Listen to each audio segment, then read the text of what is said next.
Welcome the honorable panelists for today's webinar. It's our fifth webinar in the series of IHE 2020 Hospitality Sector webinar series.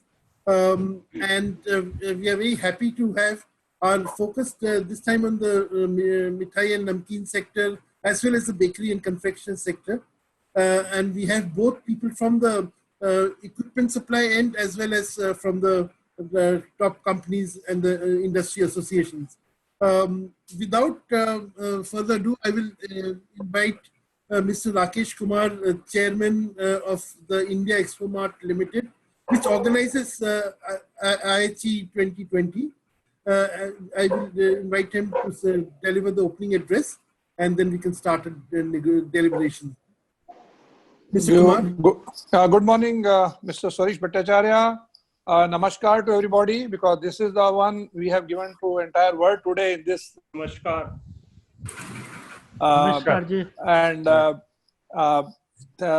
And the welcome to IHE Advisory Board members, my colleague Mr. Hari Dadu, the President of the IHE 20, eminent panelists who are the stalwarts of the sector, friends of IHE 2020, esteemed supporters, such as Mr. Sanjay Anand, Director and Promoter of the Hammer Publishers, who has given us a lot of input about this sector in particular. Friends, I extend a warm welcome to all of you with a little note of explanation. One of the panelists had asked us why we are clubbing together sweets and namkeens and bakery and confectionery, which are two mammoth industries with different product lines. I must point out that the clubbing together has happened for two reasons. One, our equipment supplier friends who are present at the India International Hospitality Expo, like our Nitinji, in substantial manner supply to both industries. And two, the food safety rules and compliance regime that are going to emerge in the post-COVID-19 era are of equal concern to both. This is particularly so because both industries have large unorganized sectors, and much of the business on the ground is conducted by micro entrepreneurs who will have to wake up to a new regulatory environment. For most of us consumers, in fact, the distinction blurs because our neighborhood bakery owner not only sells bread, biscuits, and cakes, but also traditional namkeen items. More importantly, both industries are major consumers of the wheat flour, sugar, and edible oils, and therefore major supporters of the nation's agriculture sector. I was reading in the online journal agroonfoodprocessing.com that the sweets and namkeen industries have crossed over the rupees 100,000 crore turnover mark and clocked a growth rate of 25% in the branded segment. A big clap to this sector, which is dominated Balaji's, Bikano, Bikaji, Yellow Diamond, and Cornitos, and an overall expansion of 10 to 12% powered by 100,000 little entrepreneurs producing more than 500 different kinds of sweets, sours, and namkeens. Together, the sector provides employment to 1 crore people and a massive indirect support to our farmers. A great job being done by this sector. The Indian baking and confectionery industry, which has been valued at rupees 61,000 crore by the International Market Research Agency, IMARC, is projected to grow at a compound annual rate of 9.1% to rupees 1.15 lakh crore by the year 25. Although the bakery and confectionery sector is dominated by breads and biscuits in India, in fact, the world's #2 manufacturer of biscuits of the United States, the product mix has expanded to include a variety of multi-grain breads and granola bars, apart from sandwiches, burgers, and cakes produced by neighborhood bakers.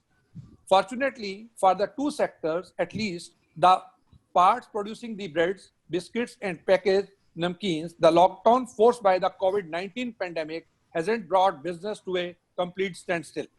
But a significant percentage of the both sectors especially the mithai shops and neighborhood bakery, have had to shut shop because the lockdown.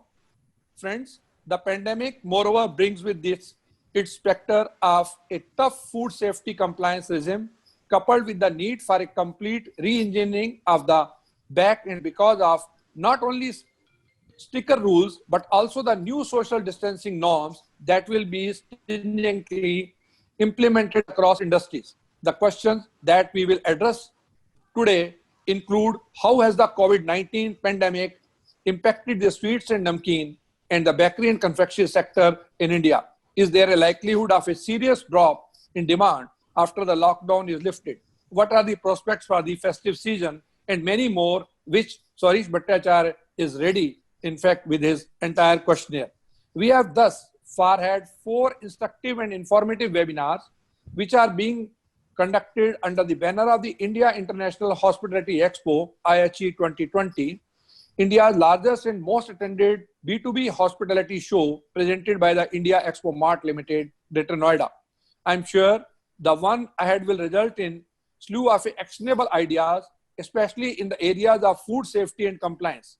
Wishing you the best, I invite the moderator of this series of the webinar, Sarish Bhattacharya, to take over the promises to be free flow of takeaways for my friends in these 2 critical sectors of India's food economy.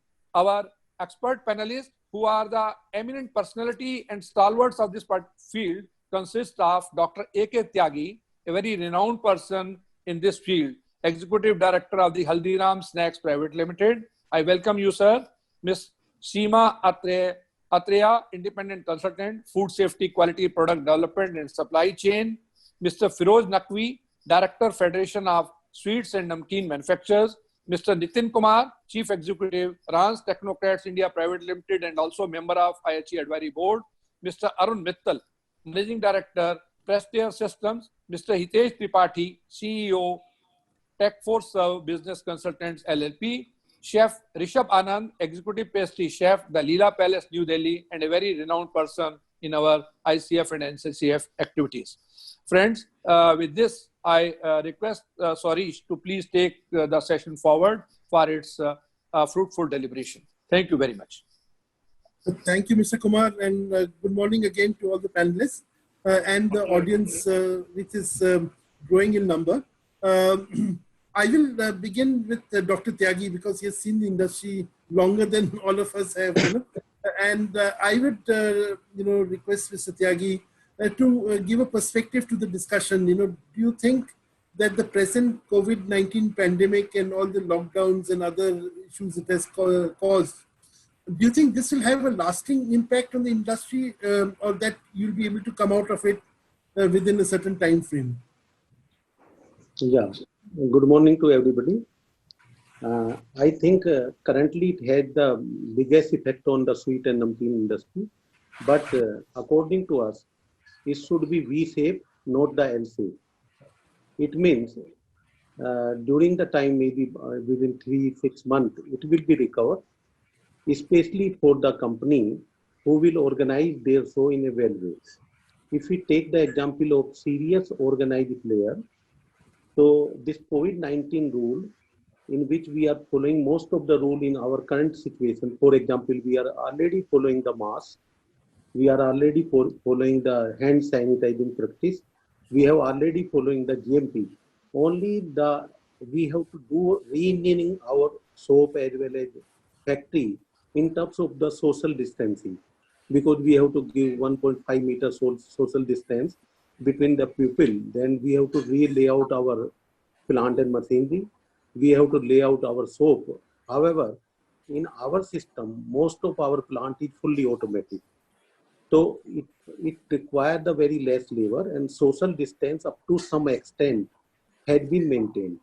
But I think this is the need of the industry to think in another way, out of box. If we say the necessity is the need of invention. So for the COVID, we have to make the re-layout of the plant, re-layout of the soap, and mainly follow the social distance. And we have to do more automation to reduce the manpower cost, as well also to easily to maintain the social distancing. So according to me, it should be V shape, not the L shape. Sir, what I would the social distancing norms create so will it restrict production? Will it bring down the production of your lines of products? In automatic plant, that social distance will not impact largely, but definitely in the manual plant, it will impact initially. But if you re-engineering your plant, re-engineering your shop, only you require the more space. Otherwise, it will not affect the efficiency. And secondly, the people will re-look semi-automation, re-look automation. So I think during the time of 3 to 6 months, we will be able to cope up and we will do the re-engineering. So there will be difficulty, but at the same time, it is doable. Okay. Thank you, sir. Mr. Naqvi, I will bring you into the discussion. You're the director of the Federation of Sweet and Namkeen Manufacturers and also the publisher and editor of agroandfoodprocessing.com. I was wondering, Dr. Tyagi gave a picture of the organized sector where automation is big and, all systems are in place, which are also now HACCP compliant and other ISO compliant. But what are the huge unorganized sector in which our mithai and namkeen sector functions? How will you regulate or train these people? Good morning, everybody. Dr. Tyagi gave a very good picture about the organized sector. Truly, they are really organized and wonderful factories we have visited. In unorganized sector, in the last 5 years or more than 5 years, I believe Seema would also agree with me that there is already a revolution taken place in mithai industry, because most of the traditional business families who used to own typical Marwari families, their next generations are all well educated and mostly foreign educated. So by the time these people started occupying the chairs in the offices, they started modernizing the businesses. That is at one end, which is we can see in many of the major snacks and mithai companies. But even in the smaller cities, activities at some end have gone more organized, because everybody is holding more than one shop now. Mostly in our membership also, if you see, we are having around 4,000 members, most of them are holding more than one shop. More than one shop means that they cannot cook mithai just behind the shop. They are having some centralized kitchen for the supply. So in this process, most of them started modernizing their things, and there's a very unique thing happened in mithai industry. I think this is a very it's a learning experience for the other industries as well. Cities like Mumbai, cities like places like Punjab, or many other like in Delhi, mithai walas are no more mithai walas. They are basically retailers. They are buying from somebody else all the mithais they prefer, all the mithais they want, and they are just selling at their shops. So already things have happened back end. People have organized themselves. Coming back to your question, what I observe, this entire COVID-19 episode, Corona lockdown, whatever we call, this would further aggravate the perceptions of the consumer as well as the seller, because now we will see more hygienic products demand in the industry, more of packed products, branded products demand, because consumer thinks that if it is a loose product, then it would be having some kind of contamination or human touch or something. So this will further accelerate the demand of branded and packed. And this is, we are sure that we are already working on it, and in the years to come or months to come, we will further emphasize on branding and packaging. I was talking to director of Haldiram a few days back. He said most of our sale right now is happening of packed and branded mithai, and we are focusing on that mostly. Right. So shows that the trend would change, perception would change. Post-COVID world, post-Corona world will be a different world. In fact, on a personal note, I've been having a lot of Haldiram products during this lockdown period. I've discovered some new ones, and I created my own dishes just based on them, You will see more of it now. more R&D and more more ready to eat sort of yes, products and food. yes. Coming to Mr. Mittal, because I think all fingers point at the direction of technological developments. There will be a lot of expectations out of the supplier side of the business, the equipment manufacturers. What are the new developments that are happening that you would like to share with us? Sir, we are very much in designing part.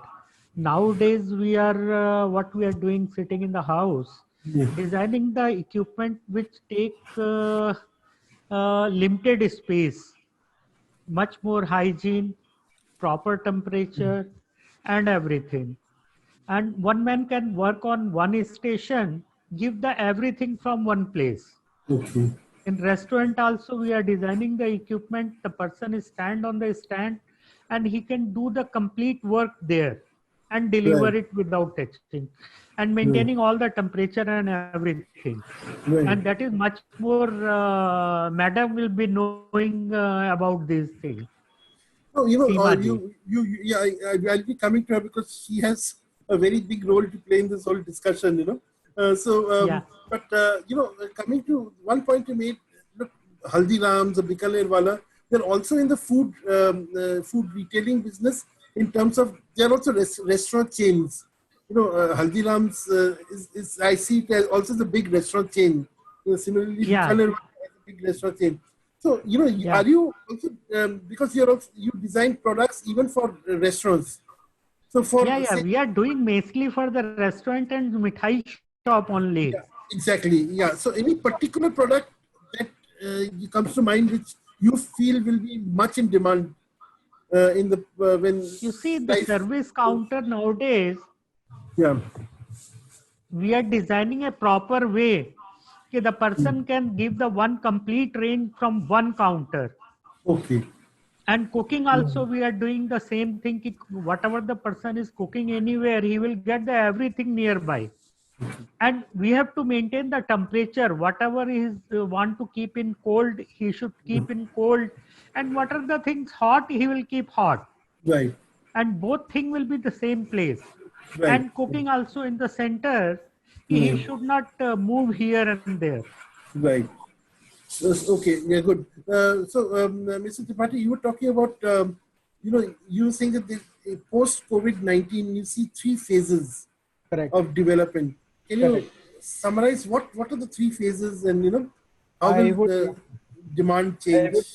I would start with a slogan, and this says "Fly low is the new high." Because if we divide the current scenario, we could divide it into three stages, and for easy understanding, I would say currently the industry is in ICU. So a lot of operations are closed or operating on a very minimalistic stage. So currently a lot of actions cannot be taken. Now only the planning stage is there. We can plan and we can see how the plans are going to be executed.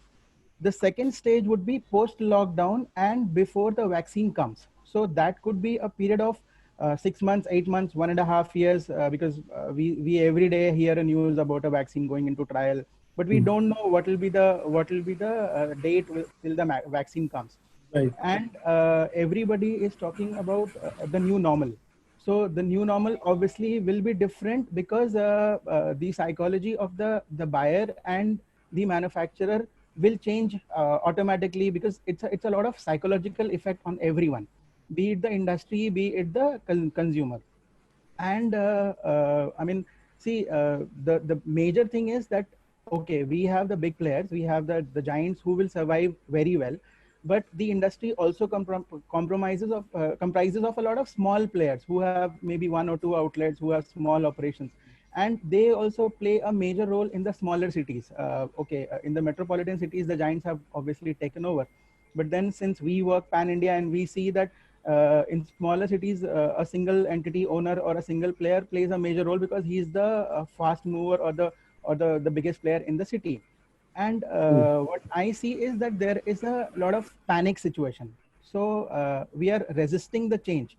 And I would recommend that instead of resisting the change, we have to accept the situation. We have to declare a disaster, that there is a disaster. And once we declare a disaster, then we'll be able to act accordingly. Because until we keep on victimizing ourselves that, oh, this has happened, how will we survive? We'll not be able to move into a positive frame of mind and start thinking on the new thing.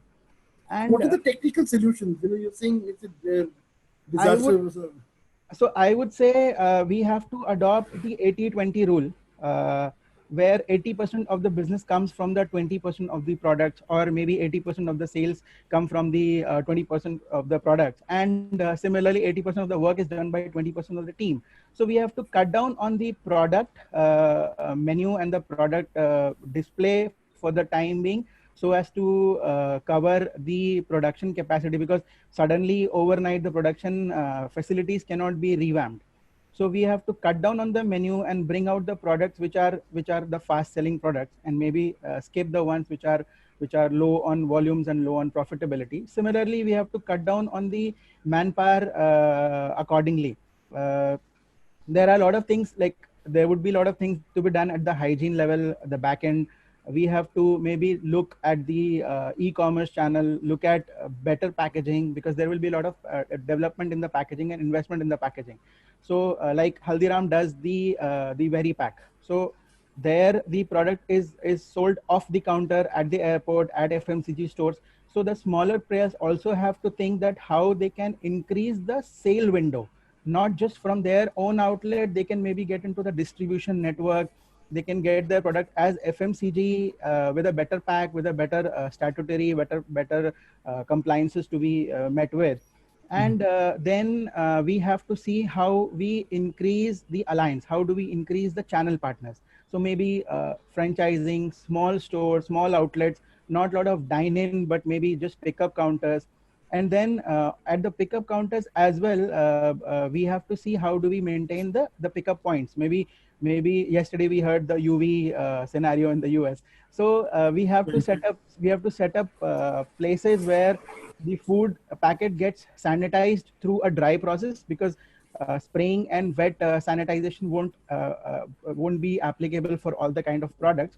And then it is like untouched by humans. So once it is packed, it gets sanitized, and then it is picked up by the buyer directly. Or maybe, we have to get into a lot of apps so that we give a lot of comfort to the customer, because customer itself will be in a lot of panic.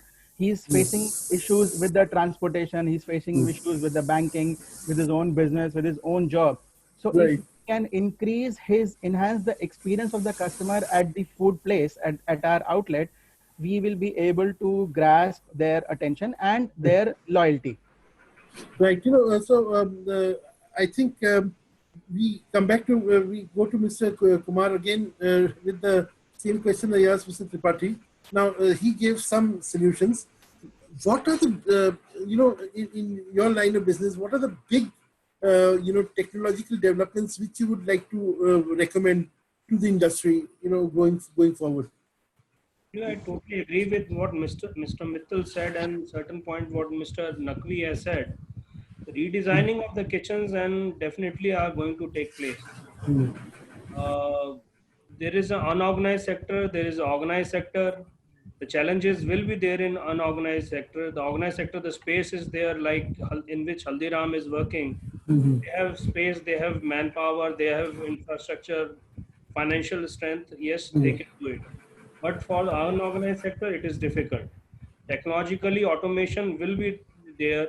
You will have a lot of these like combi ovens, bulk cookers, these kind of equipment are going to take place in the kitchen areas, which I think so Haldiram is still using. Hotels are also using these things. But yes, there are certain challenges will be there. FSSAI norms, which I think Haldiram is taking, but rest of the establishments have to take care of those also. New FSSAI guidelines are going to come over. In fact, I was just seeing the FSSAI guidelines which they've just issued, and there's a 24-page booklet. There are around 24 pages guideline. Yeah. It's a very, very stringent guidelines. If you go through those very stringent guidelines, I mean, I doubt even whether anyone does it even now. The kind of cleaning and changing of gloves and changing of masks. Yeah, presently nobody is handling 100%. What is going to happen in future, it is still questionable. But yes, to a certain extent, as a basically industry, people have to adhere to those guidelines to a certain extent. Right. Then there are basically manpower reduction is definitely going to take place. And when you have technology, manpower reduction is going to take place. You will have. That's a question. That's a question which is coming up. A lot of our viewers are asking, what will be the extent of job losses? I foresee at least around 20% of job reduction is going to take place. Because if you still have certain designated working areas, but with the loss of business also, 20% of the job losses are going to take place in this sector. Definitely. Seemaji, which brings me to, I think everyone is pointing towards compliances, and, FSSAI has this FOSTAC program, which you must be well aware of, now you're associated also with the CII in a very big way. How do you think, there has to be a big combined push, we have to have the Federation of Sweets and Namkeen Manufacturers, the bakery and confectionery, organizations, and the CII, all working together to promote, the message that the FSSAI is trying to send out. And, I was trying to calculate the number of times a person has to change his or her gloves in the industry, person who's at the, say the person is cooking something or preparing a dish. It's amazing the number of times that gloves will have to be changed. Can the industry do all this? Are being followed by certified organizations. Certified organizations means organizations who have taken ISO 22000 or similar food safety certifications, which are available across. If you look at these organizations, they already have a certain level of hygiene practice in place, wherein a person has to wash his hands minimum 4 times while you are entering your work area. So one is at the entrance in the morning, then your tea time, your lunch, then your evening tea. So anyway, the person, whenever he's entering the production, the 9-hour shift is anyway forcibly being asked to wash their hands, right? Now let's come to the current scenario. Before these COVID guidelines were released, which seems like a very long docket of 24 pages, but I've already gone through those 24 pages, and to actually share with you, except for the virus, the virulent, I would say the people who are carriers, possible carriers, or are infected, except for that, most of the hygiene standards are pre-existing. Whether it is washing hands, whether it is sickness reporting, whether it is educating your staff about the health parameters, product handling, hygiene, sanitation, all these things are pre-existing. So these are only being reiterated through the document that has been released, with emphasis on COVID-19 handling, because this virus does not have a cure as of now. Otherwise, the food safety standards actually take care of any and every disease that can be communicated through food and water. There are many other pathogens. So it's not that people don't lose life, because by the time they've ingested a pathogen or a toxin, and by the time it is diagnosed, that by the 3rd day, the kidneys have already collapsed. There are many such cases. But the fact is that for most of them, it does not turn into a pandemic. It just remains as a food safety concern with a particular brand, or is reported as a mere incident, which again does not happen in our country, but there are several trackings available of such cases abroad. So in reference to COVID-19, the issue is only about tracking your staff's health more seriously pertaining to this disease. That would require a little training, wouldn't it? Or, how does one get the message down the line, See, for this, there is again the food safety standards again give a guidelines that you have to basically train your staff. Training is the biggest tool and is actually the most successful tool for achieving whatever you want with your staff. You pre-train them, you certify them, and you retrain. A lot of Right. organizations, if you see, have very heavily invested in training and certifications. Training is a word, so you have Right. to educate your staff in on the kind of preventions, precautions they need to take for their own safety as well as the food that they are handling. And post COVID, what is going to happen is now suddenly this whole janta of ours, the whole population across the world has got a crash course in hygiene, right? So there are many more people who are repeatedly washing hands, they're sanitizing hands. Now they've understood when they go out, they take care that they do not bring contamination back into their houses. So it's like a massive crash course and it's going to stay with them for good. Right. So what one has to do post-COVID is maintain these sanitation standards. Also, especially since mithai industry and the bakery confectionery, most of it is very labor intensive. There is very less automation currently available in mithai specifically. And it is also considered at some point artisanal. So there is a complete involvement of a human being in manufacturing these products, manufacturing, packing, handling, because these are delicate products.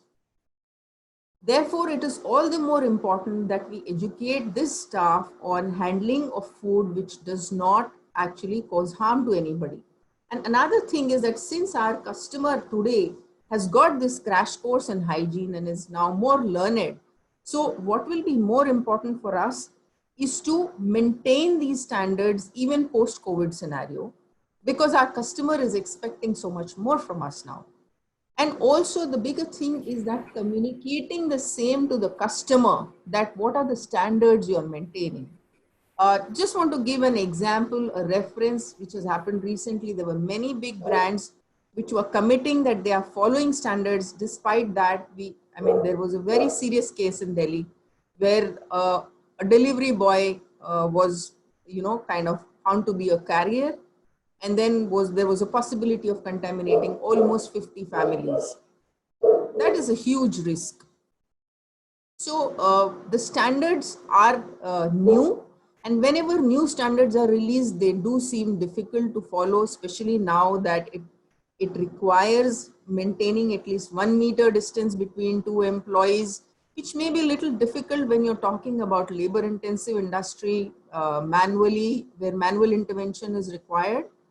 And these changes cannot happen overnight. So it's not that, COVID-19 is over, lockdown opens, and then suddenly everybody starts getting down to re-engineering their factories. There is a huge cost involved in this.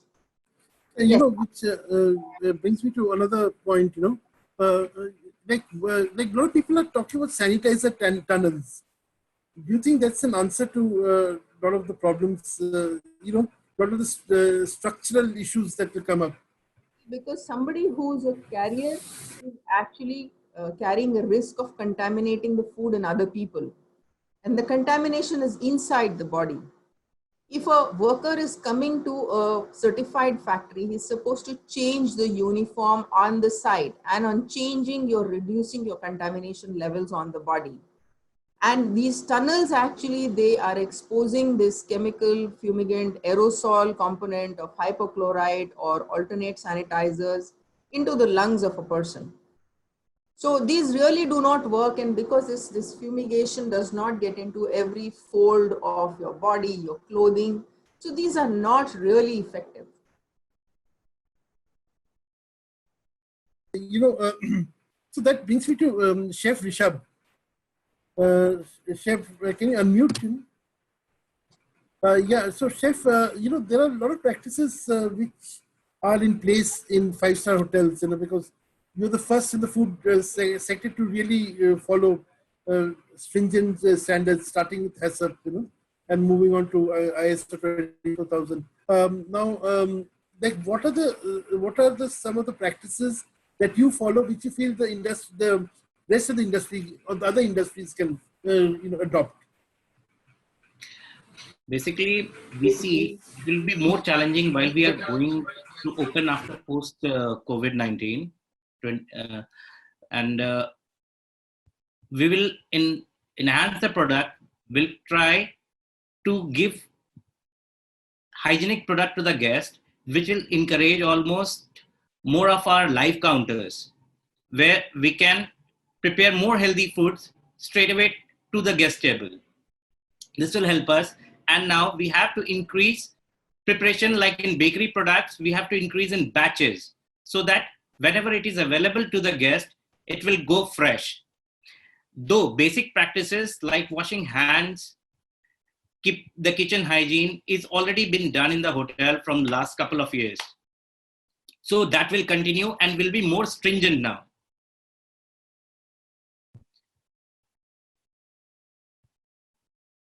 Sorry, you also follow, anyway you have gloves and you have masks. Yes. You follow that. No, we were not wearing masks in the live counters, though Right. we wear gloves. Yeah. But I think you'll have to start wearing masks now if you have live counters. Yes, of course. In the And, preparation zone, we should be. Yeah. Also, I guess you'll have to change gloves more often because you from one process to another, you'll have to change gloves. Yes, of course, sir. I think that is, that's what I gathered from the FSSAI rules. So are Yes. these, do you have your own FOSTAC training? Do you have an FSSAI certified staff member who is a trainer? Yeah, in our hotel, there are 18 certified FOSTAC trainers. I am also one of them. Okay, so are you training your people down the line? Yes. During this period, though we are operational till date, Right. whosoever is stuck in the hotel, we are regularly conducting a training on FOSTAC. Apart from the FOSTAC, we are also conducting training of our new menus, which we are going to launch. In the meantime, we get a lead time. Talk about your new menus. Are they going to be smaller? Because like one of your most popular outlets, I mean, bakery always is a popular outlet. Okay, people come pick up stuff. Are you going to change a menu for the bakery? What are you going to do? Definitely, we'll be going to change for the bakeries and for the outlets also. Though we are going to start not only with the fine dining restaurants, we'll go with a reduced menu, with the most popular selling items, which we have observed for the past couple of years. We'll be coming up with that for the time being. Then we are working on the new concepts. Be getting our attempt is to give more hygienic food to the guest now. So we'll be working on more conceptual based kitchen, like to prepare something very fresh and straight away to the table, so that people will be hesitant while something people love to because it's lying there for a couple of hours. So we have to rethink, we have to reinvent how we have to run now.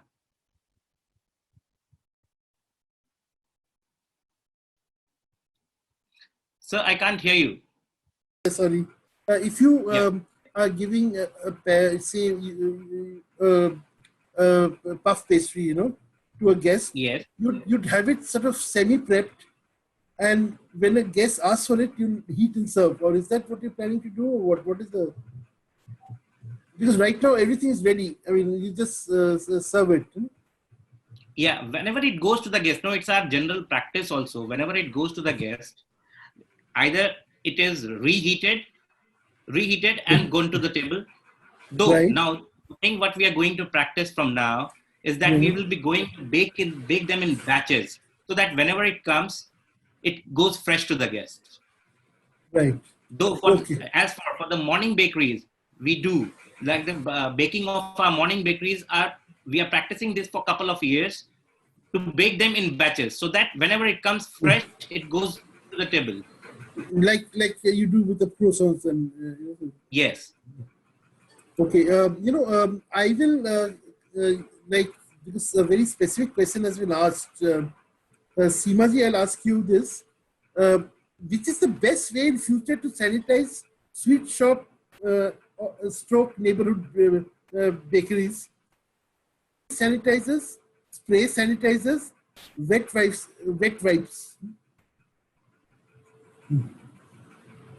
Simaji, unmute, please. A thorough cleaning is a must before any sanitizing. Okay. So a lot of people just get down with the sanitizer thinking that that is the magic spray. But the fact is that you have to first remove the organic content or anything that is decaying, remove it, and then use a sanitizer suitable for a surface. So if it is a food contact surface, then a spray sanitizer will work as long as we do not have any food exposed right next to it. And a sanitizing has to always happen when the food is never exposed in the area. Okay. And then start it. So you could actually start it as, I mean, typically for a, let's say a pastry shop or a mithai shop, let's say. So the end of the day cleaning of the counters is very, very important because you have big products.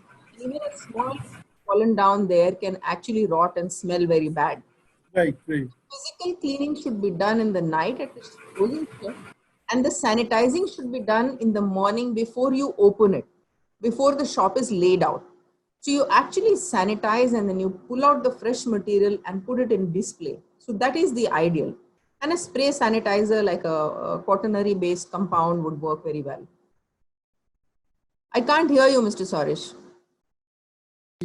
Yeah, so sodium hypochlorite is now being talked about a lot as the best sanitizer available. Yet, a lot of people have expressed doubts about its efficacy or its, whether it should be around food, because people talk about it being sort of not good for human health. You know? Sodium hypochlorite usually is used for sanitizing fruits and vegetables. It gives the best results that way.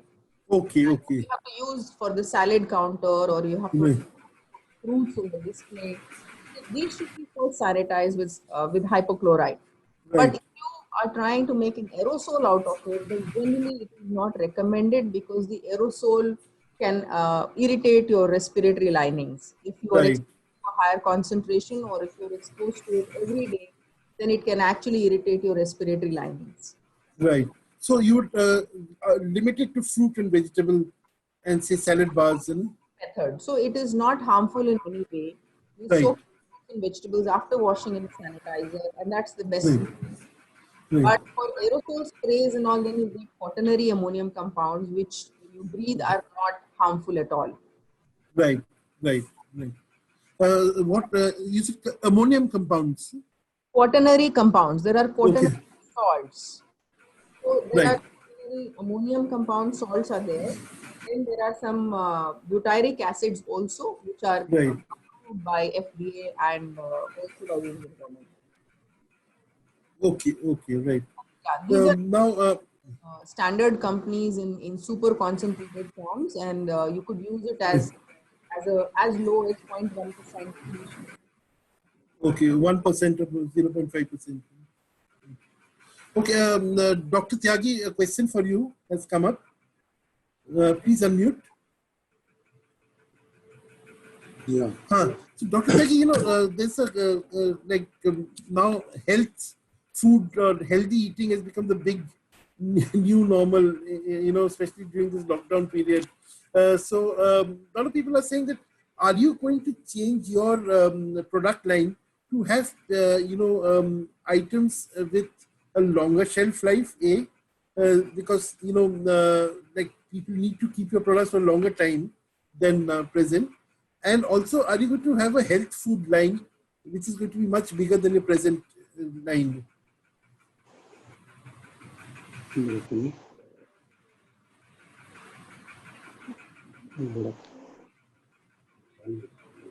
Yeah, this is a very good question. At the health front is concerned, we have already started some of the healthy food from the last 3-4 years. For example, you take the example of our hing jeera chana kekar. Take the example of our masala hing jeera chana kekar. Similarly, we are also making the chana jor garam, which is also low fat. Hing jeera chana kekar is the roasted food. We are also making the roasted mixture. We are also making the baked gullia. We are also making the some of the other roasted matri, etc. So first I want to tell you, we have already started the healthy food. We have also sugar-free rasgulla. We have also sugar-free son papdi. We have also sugar-free gulab jamun. So I think both the market will grow, because for the in India, you know, lot of the people are the under malnutrition. Right. So you require the food for the these people. I think more than 80% is under malnutrition, which require the such type of the food.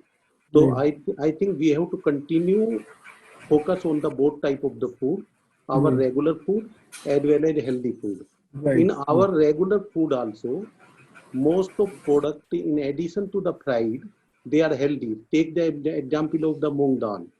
This had 18% fat, but this had the high protein. Similarly, take the example of the chana dal.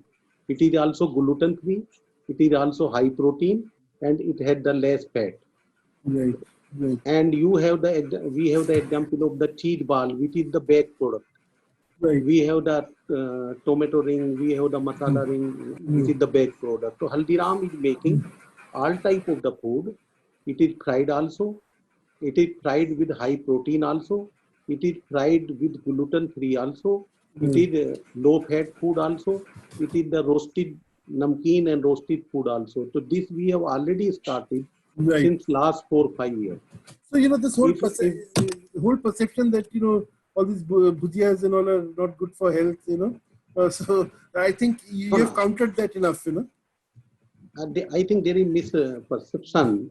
Our most of the product has the lentils.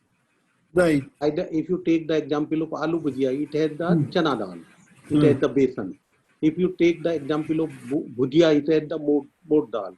So there is a big difference between Western snack and Indian snack. Right. Most of the Indian snacks prepared from the lentil. Lentil itself is healthy. Right. So we are making whatever fried food, they have the lentil, they have the just like a chana dal, moong dal, just like a mood dal. And similarly, we are also making some of the baked products which are oil free and have maximum 10% oil content. And we are also making the roasted product also. Now we come to the long life. We have the Kaju Katli, which had the life of nearly 2 months. We have the laddu also, which had the life of the 2 months. Because we have developed with our business partner a technology by which we can pack the fresh sweet under nitrogen and CO2. We take the 70% nitrogen, 30% CO2 and pack the sweet so it can last just like a fresh for 2 months.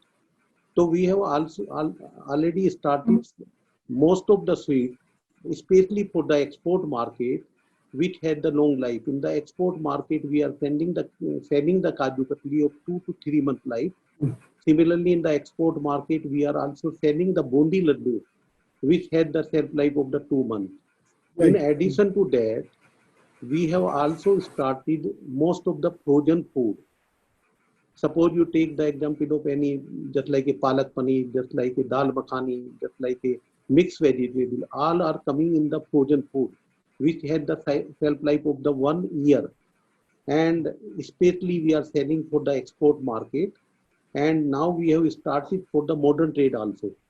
I think like that is, from the question, it seems you will get a lot of queries from your local suppliers for, you know, for food with longer shelf life.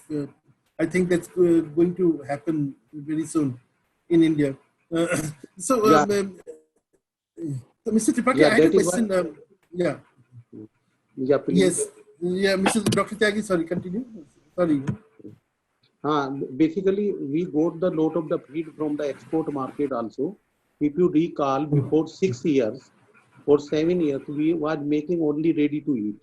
Right. Which is returned. But when we got the customer feedback from India as well as from the abroad, that there is a scope of the frozen food, because the frozen food has the better taste as compared to ready to eat. because here in the ready to eat, the amount of the cooking is more as compared to frozen food. Frozen food is just like as your homemade food. You have to make the food and then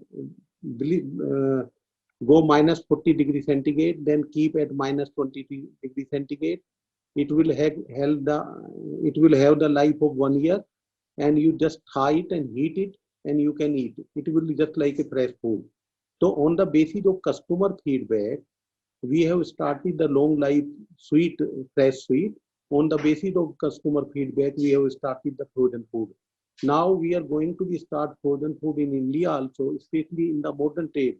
Of course, in some of the modern trade, just like a Reliance, we have already started the frozen food.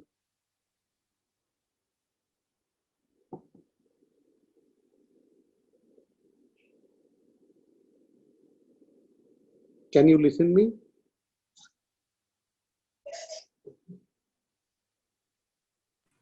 Yes, Doctor. Yes, Mr. Tyagi, we are getting you. Yeah, getting you loud and clear. Mr. Lakvi, a question for you. I think if you unmute him. Yeah. Okay. Yeah. Now, when we were having a conversation, private conversation, you had mentioned that a lot of you are working on online delivery models, just to promote the idea of contactless delivery. Now, increasingly, that has become the new buzzword. So, how are you achieving online deliveries in the vast mithai market? See, as we discussed that day as well, there was some activities already taking place on the online delivery mechanism. We also have examples like Swiggy and Zomato, successful models they are running. Though when it comes to business or mithai shops, sometimes they prefer them and sometimes they don't.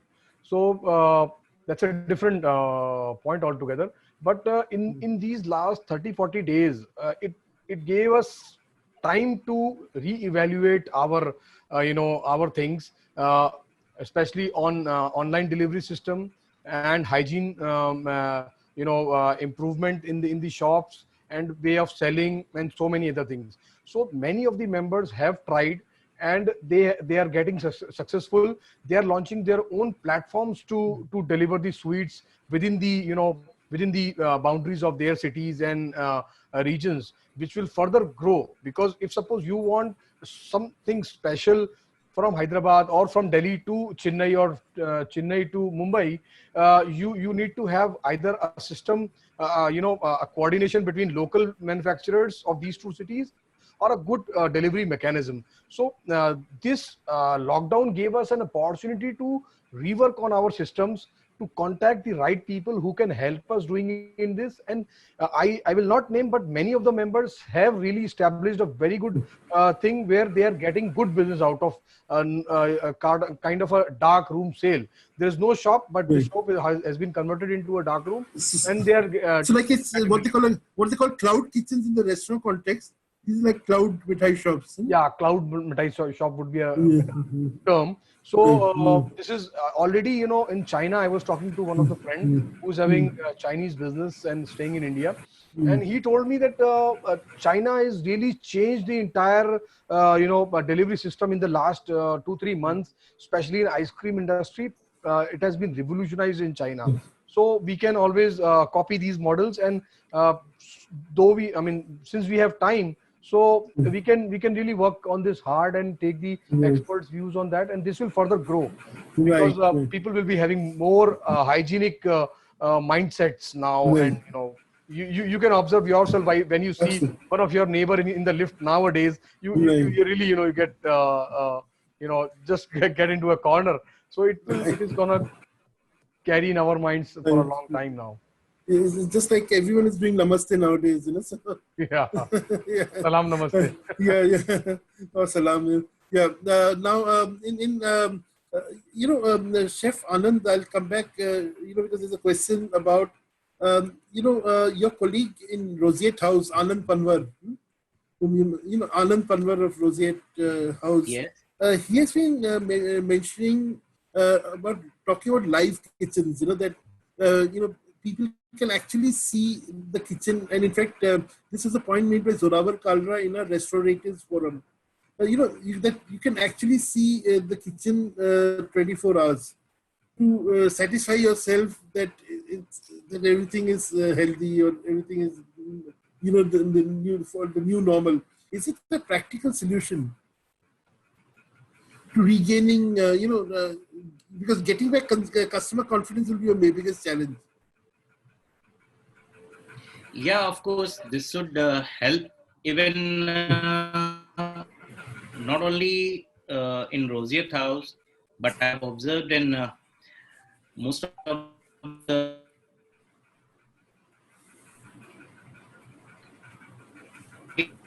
in front of the guest, studio, everything is kept in the studio. Chef, there's an audio problem. Preparing. And Chef, there's an audio problem at your end. Can you hear me now? Yeah, I can get you now, yes. Hello? Hello, yes.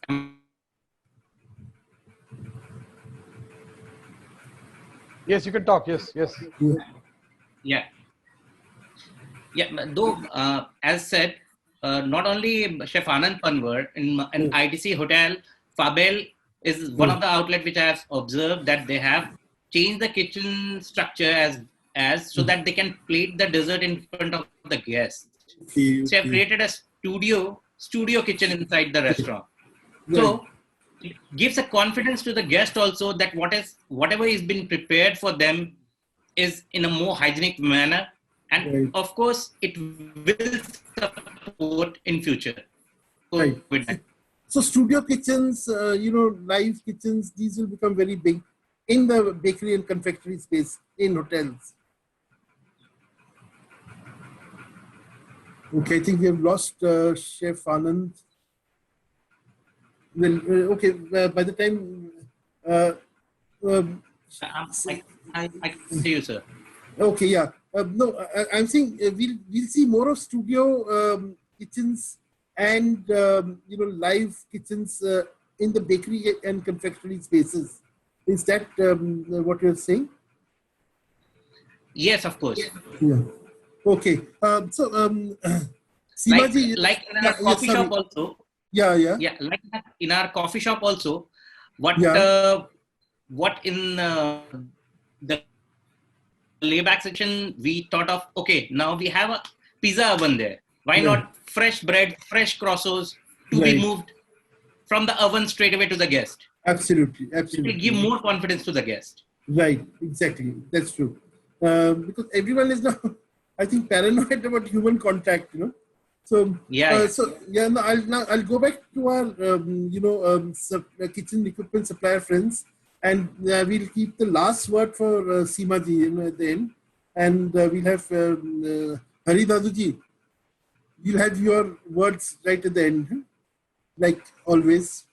You're the man with the last word, So we'll go to our kitchen suppliers first. Nitinji, tell me, you heard the chef talking. Do you have, say, a product in your range which will promote this whole contactless live kitchen? Because now people are talking about contactless live kitchen. Is it possible to have a contactless live kitchen? Food is made by hand. How can you have a food without using your hand? That is a question. That is the main thing. Right. Of course, you cannot say contactless, but yes, the overall scenario is going to change. You see, I just jotted down some points. You see, the overall redesigning of the kitchen has to take place. Wherein the live kitchens will come in. You have certain 5-star deluxe hotels having bakery section in the live kitchen, coffee shop sections. Automation, technology, hygiene standards have to be upgraded. Irrespective of wherever you are having a small restaurant, you are in a 5-star property, you need to upgrade your systems, you need to upgrade your overall technology sector. The most important thing is training. Training is going to be the key factor in overall scenario. Without training your manpower, it will be very difficult to basically handle all these SOPs, it will be very difficult. Cloud kitchens are definitely going into the future of the industry. You will see wherever you don't, the customer does not goes to a restaurant, orders every, you have a smaller kitchens, no direct customer contacts. Delivery, yes, you have certain delivery issues were there in the last week in the papers, but nevertheless they are going to be the future of the industry nowadays. Rationalization of manpower is definitely going. Whenever you increase the technology, automation, rationalization of manpower is going to take place. And moreover, again, I would say training is definitely going to handle the whole scenario in this COVID-19, post COVID-19. So I think the trainers, like I think Seemaji, you have a big role now. The post COVID-19, training the trainers. Seemaji very important. And rest of the trainers will have a major role in handling the post COVID-19 section. There's already a demand on one of the he's a principal of IHM Meerut. He was saying that increasingly I think we have to also look at training the students about the new hygiene regulations. Because right now I think students are not exposed much to hygiene regulations. Nobody is exposed to hygiene regulations as of now. But right. Yes, from the student perspective, yes, the training has to start from the IHM curriculum. Right. I think that's a major change called for. Yes, the training has to start from the curriculum. Yes, right.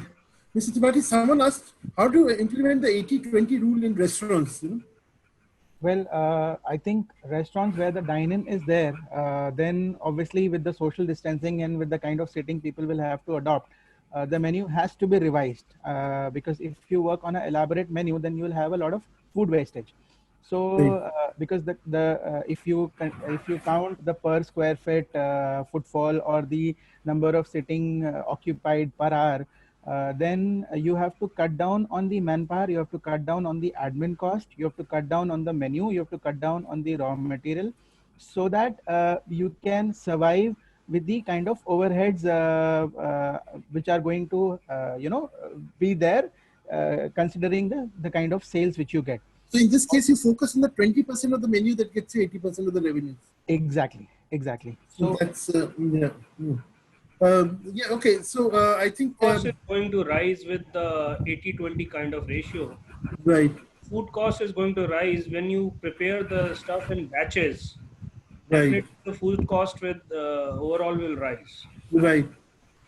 So I think restaurators will have to do a lot of maths.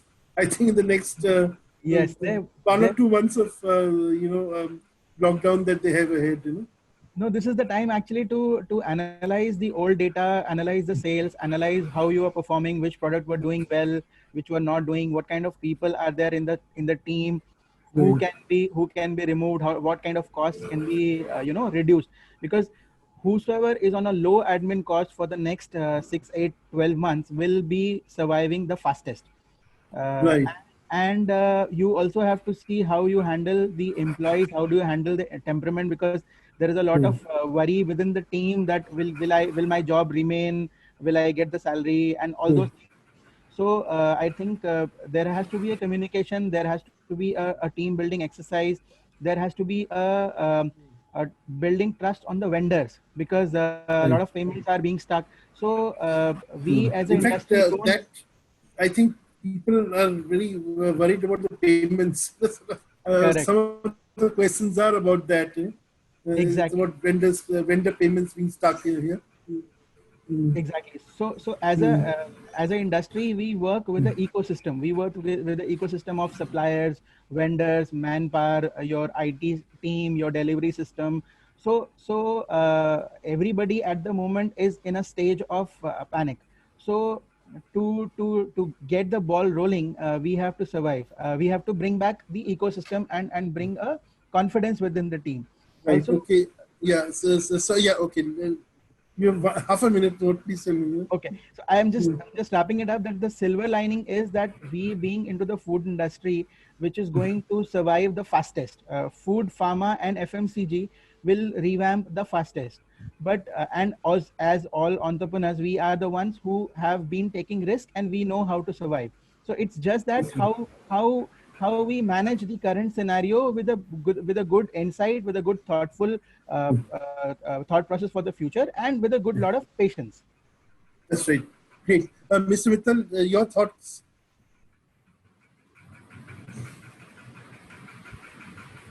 Please unmute. Please unmute.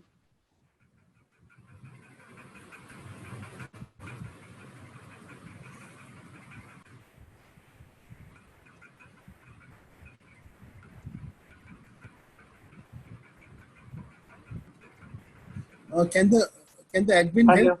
Yeah. Mr. Mittal, you are unmuted. Yeah. Hello. We can hear you. Hello. Yeah, we can hear you. Yeah. What I'm telling, we have to redesign the all equipment and reduce the manpower. That is the thing only. We have to keep the all things live, minimum space and maximum utilization. No, What Mr. we are Mittal, sorry to interject, but because this is an important question which came up earlier in our previous panel. All our previous panelists said that hotels and restaurants are going to reduce the capex to zero. So when you're talking about so when you're talking about new model kitchens and all, they're not going to come in very soon. I guess they'll only come in the financial year 2021-22. 2020 is gone. I don't think there will be anything like that. Right. We have to think further what we can do. Right. Yes. And this, how long it will go, we don't know. It Right. may be a 1.5 year or 2 years. Right.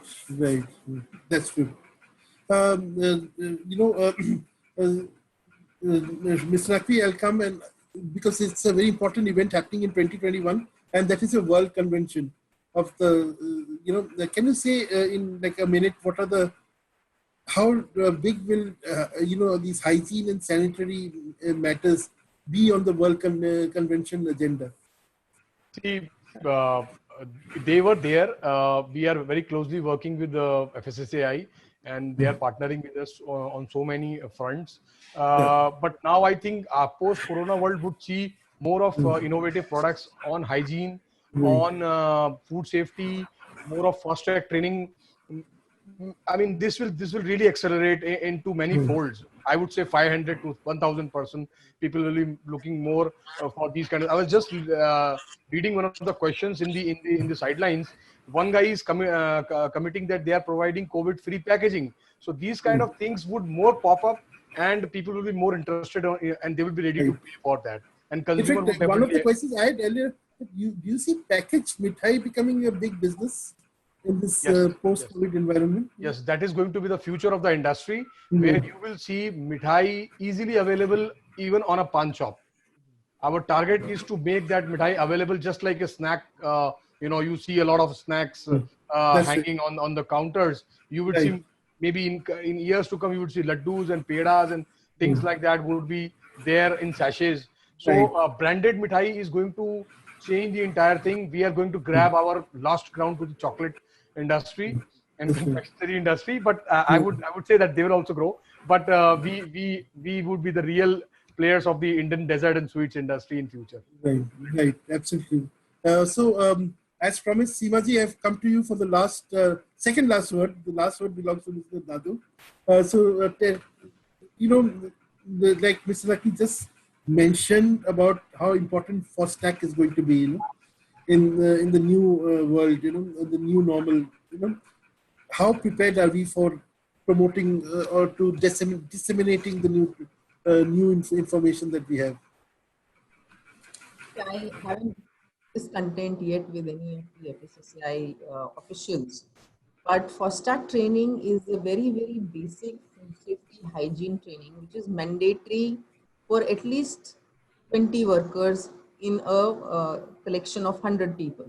And expect that these 20 at least will disseminate the same knowledge to their co-workers.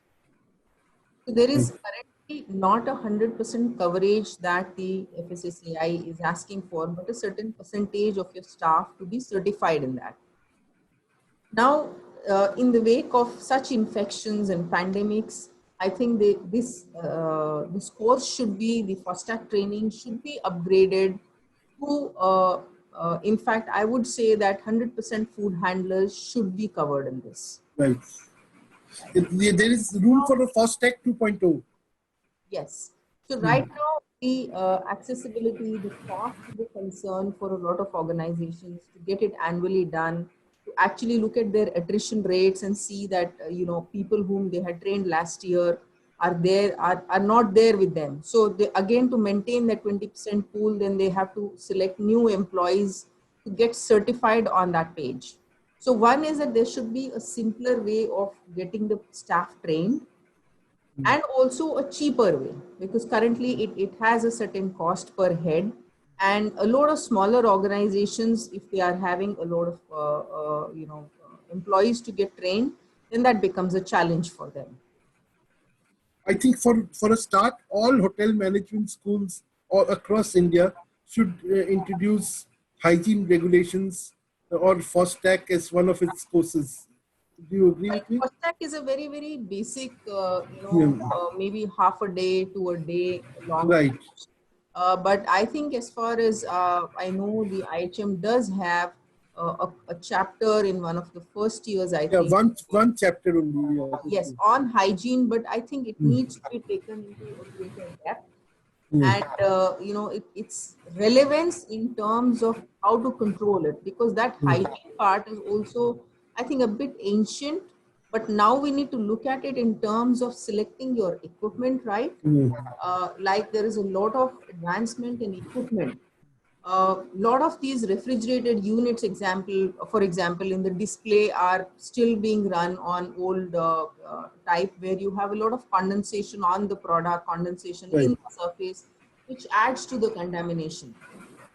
But again, like Mr. Mittal also is one of the key leaders who has devised this, which is a frost-free one, and does help in reducing the contamination and increasing the shelf life of the product, or keeping the product safe. So similarly, the hygiene chapter should include selecting the right equipment, maintaining hygiene in the process, how the contamination flows. So that basic knowledge in the IHM course, I think, needs to be kind of enhanced. Absolutely, I think it's a very important point. There was I had one more question to ask you, but just slip. But anyway, I think there is. You think that coming back to the IHM thing, that it should be taken up on an emergency basis by the National Council, so that from next academic year itself it can be introduced. Incorporated. I mean, it is not like some computer drug or something. It's all about just enhancing a few more lectures and maybe enhancing and covering all the aspects of handling food. That brings me back to the role of the microbiologists. That was the question I wanted to ask you.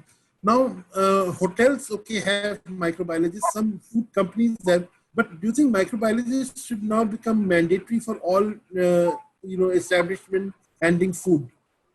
Yes, because microbiologists can actually, kind of imagine how the bacteria moves and in what conditions it can grow. So from a food safety perspective, all factories that are handling food, I would strongly recommend that in their QA team, they must have one microbiologist as a quality assurance person. There are people who, there are food technologists or biotechnologists as well nowadays joining up the quality assurance team. But yes, there has to be one food technologist in the quality assurance team. Right. Thank you, ma'am. Mr. Hari Dadu, the last word at these webinars have always belonged to you. So, आप जरा unmute करेंगे, please. Please. हम बड़े उत्सुक हैं आपको सुनने के लिए.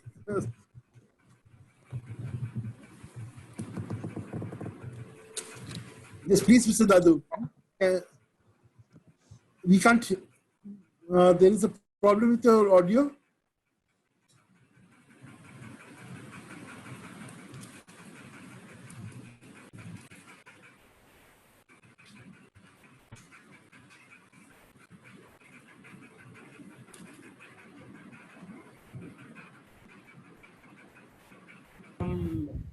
I can hear you now. Audio issues are there with Dadu. Okay.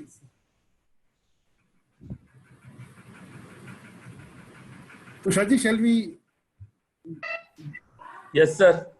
What Mr. Dadu is still a problem? Might be some problem with his device. Okay. Dadu ji can you please Dadu ji आप अपनी आवाज खोलेंगे उसमें से? हाँ, आपने हेडफोन निकाल दीजिए और डायरेक्ट बात कर लें। हेडफोन निकाल दें, ऊपर जो साइन है उसको दबा दें, निकाल के ऊपर साइन को दबा दो, कोने में जो ऊपर आपके है। स्पीकर को ऑन कर दो, आप स्पीकर पे बात कर लो। आप स्पीकर पे बात करिए, स्पीकर को ऑन कर दीजिए, आप हेडफोन निकाल दीजिए।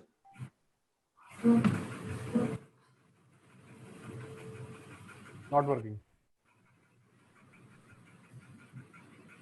I think he would be definitely inviting us to the show in coming months. Assume is because he. Anyway, I hope you'll all be present there in full strength. Yes, definitely. Yeah. He's a restless guy. He's really worked very hard. He will not allow anyone to on his knees. So, correct. Daduji is the force behind IHE. I would like to just, I think then, in that case, Sarish, let me say the role of Daduji. First of all, on behalf of Mr. Hari Dadu, President Indian Hospitality, India International Hospitality Expo, I thank all the panelists. I'm also very glad to inform you there were about 750 registration, and at any given time there were about 400 persons who were as a participants over there. We had around 75 chefs, 50 CEO, 27 directors of the company. Then we also had very eminent person who are the member of the advisory board. They were also present here. We have in this program with us Mr. Ajay Khanna, Mr. Rajiv Sachdeva, Mr. Sanjay Khullar, Mr. Sanjay Anand, Rajat Taneja ji, and also we had Mr. Rajesh Kumar ji, MD Kumar Equipment, Harvest Singh, MD Western Refrigeration, Sanjay Jain ji from LN Pro, Ritesh Sinha ji, CEO Biryani by Kilo, Raju Wilfred, CEO William Refrigeration, and many more stalwarts. Plus, there are participants from 19 countries who are in the show. So thanks to eminent panelists who have made it really a wonderful platform for discussions on this subject. The video will be placed on the YouTube, entire recording, and also the questions which have not been specifically answered, that answer will be sent by by Mr. Swarish Bhattacharya in due course to all individuals and also collectively. With these words, I would like to conclude today's webinar, and thanks Swarish Bhattacharya for really moderating it very well, and also all the support to Tushar and Niranjan who have given all the background support along with the team IML, Mr. Sudeep Sarkar, CEO, and other members of the IML. Thank you very much again. Thank you, Mr. Nirmal Khandelwal. Thank you, Mr. Anil Malhotra, Mr. Rajat Pandey, Watermai, PPFI, HPMF, and all of you. Thanks again. Thank you. Thank you, Thank you so much. Thank you. Archie. Thank you, Suresh. Thank you, Ji. Thank you. Thank you, sir. Thanks, Thank you, everyone. sir. Thanks. Thank you, sir. Thank you.